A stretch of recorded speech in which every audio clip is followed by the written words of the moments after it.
premièrement, la planification est une étape cruciale. C'est une démarche obligatoire car elle permet d'identifier les problèmes, d'anticiper les difficultés et d'apporter des solutions. Alors, pour la voie d'apport, il faut choisir la voie d'apport que l'on maîtrise, certes, mais c'est celle qui a accès à la libération quand il y a une grosse déformation. Quand on a un genou varant, quand la réduction est, quand le genou est réductible, le problème ne se pose pas.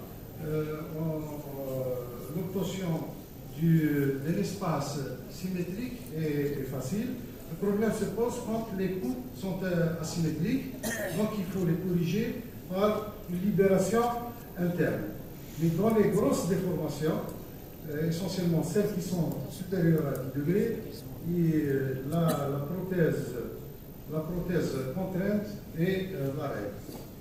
Dans le genou valgant, les choses sont encore plus compliquées que le genou varant, car les possibilités de libération externe sont limitées.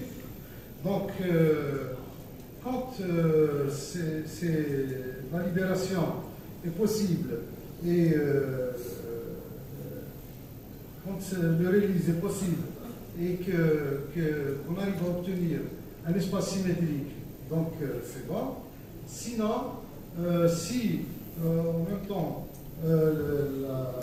cette libération est dépassée et que l'ostéotomie de Bourdin est aussi dépassée, il faut passer à la prothèse contrainte.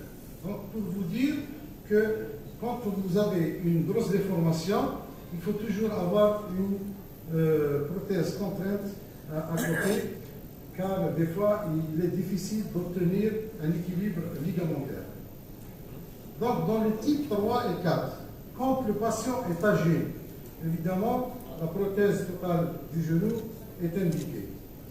Dans les pathologies inflammatoires, malheureusement, ces pathologies, les jeunes, dans ces pathologies, les jeunes patients sont concernés.